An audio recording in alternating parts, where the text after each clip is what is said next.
I can get us started if we're good. Ready. Yep. Just I know it's probably exciting every single year just to see your name go across the board. Y'all knew y'all be hosting this year, but how good did it feel just to kind of get that validation of seeing your name go across and be so high? It's always exciting to see your name. I'll never take it for granted. We knew we had the resume that would work us into what we thought would be a top 8 seed. But until you see your name and you see that number, you really have no idea. And so I'm just really proud of our team. And it's always exciting. I will be excited with chills every time. This one was no different. We were really excited. How did it maybe differ this year just with the new seeding procedures where you got 1 through 32? I remember sitting here last year, you were saying y'all kind of had an idea you might get Oklahoma State, but I'd have to think this year it was maybe a little bit more like what's going to happen. Yeah, I need it to just like be spelled out for me in that moment when you're starting to go through all the scenarios in your head. So I am very fortunate that Matt's on staff because I'm like, Matt, what does that mean? I knew where we were, and then I'm like, what three is going to be and so until we like really get used to this format, I think there is some questions, and so there is a little bit of unknowns, but it's fun nonetheless. Yeah, just initial thoughts on the teams that are going to be coming here to Bogle Park and maybe what they bring to the table. Well, they're tough. Like everyone, Trip, my oldest, was up watching, and he's like, Fordham good? It's like everyone in the field is so good, and everyone's coming off a high. Everyone's put together a resume. We're starting with Fordham, who just won their conference championship. We're good friends with their head coach, Melissa, and so we were excited, like, hey, see you soon, friend.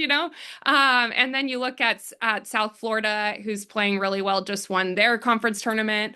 Ken Erickson, and then Washington. It's like we'll dive into the prep tonight, but we know that they are storied teams. They're teams that have had a lot of success this year and historically, and so it's going to be a tough regional, as they all are. Yeah. And then just the consistency that the program's gotten to hosting these regionals. This is six in a row. Pretty unheard of to have that type of success. Just I guess to get to a point where y'all are year in and year out and putting yourself in a position to host. What does it say about just what y'all have built here? Um, it it says that these players have built this, and they have just showed up every day for the consistency of it. Consistency is everything, and one, they believed us early, and then they show up and they do the work, and they represent us so well, and so this year is fortunately another year where we get to host, and we put together a schedule that we feel like really challenges us and really puts together a full resume. And that is Matt Michael's work, and it is our players' work of winning in that schedule. And so I'm proud of our program. I'm proud of everyone that our players, our village, everyone that continue to put us up on that board. Sweet. Thanks, Courtney. I'll probably hop back in. Thank you, Ethan. Kyle? Hey, Courtney. I was going to ask you about the corner outfielders. Ever since Coda got hurt and came back, you've had some different lineups there, but I mean, you really just haven't seen much drop off in consistency. And so, just talk about just how consistent how it's been out there, depending on who you have at, or no matter who you have at left or right field. Yeah, I mean, we have just so much confidence in anyone we put out there. And even when Co got hurt, and it was just like an immediate, like, hey, Wick, you got to go to left. Bryn, you're going to go to right. That's hadn't necessarily been. You have Dakota. You don't have a lot of people taking a lot of reps in left field. You're counting on putting Co in the lineup as long as she's healthy. And so, this team doesn't flinch. So our corner outfielders are like just a really good example of what this team has been for each other and all season. Is it doesn't matter what happens, they just step up for each other, and they don't flinch at the scenario, and they know they're capable. They know we have a lot of confidence in them, and so the consistency shows that they have a lot of confidence in themselves too, and will do anything that we need. And we've heard a lot about, and we've talked a lot about just, how consistent the lineup's been 1 through 9, and obviously how important this senior class is. You've had a lot of great senior classes come through here, but especially with, I guess, the three that originally signed. Just talk about the hunger. And I know you've talked about the hunger of this team throughout the season, but just now that the postseason, or at least the NCAA tournament is officially here, just how hungry are particularly these seniors to turn the tide, and do maybe some things that have never been done before. Well, I think the special thing about this group is they've been hungry since day one, and so that's reflected in the body of work. And then they also know that everything we've done up to this point really doesn't matter. It's just prepared us for how we move forward through these next challenges ahead of us. And this senior class has been hungry coming off last year, but like they just showed up every day that they've been here. The three originals, of just setting a standard for this program and then playing in a way of the transfers wanting to come and be a part of it. And we have a really special group. We have a special senior class, but we have a really special group. And I know that they want to continue to push this program forward. And it starts on Friday. And last one I have is you talked about before. I mean, gosh, I think even during like the fall about how you guys were going to be as deep in the circle as you've ever been. And I mean, especially you look at what Rob and Peyton and especially Saylor in the Texas series, and you can point out other games. But how exciting is that as a coach to come in with three arms in particular that you guys know that you can put in there and start at any time or even come in and relieve? Well, we actually feel confident in more than three arms. We have a really deep staff. We also apparently have Mary Halfback, which is great. I mean, watching the show tonight, she was in a couple clips. I was like, oh, we have some really great pictures that would have been cool to see showcased when our name was called. But Mary Half she's a legend in our program, and maybe she got another year of eligibility. I don't know. We just got deeper tonight. No, this pitching staff is they've been exceptional for us all year. And I think that they've just continued to grow and continue to develop. And we're way deeper than just the three. We have really great arms that really complement each other and are ready to go whenever we need them.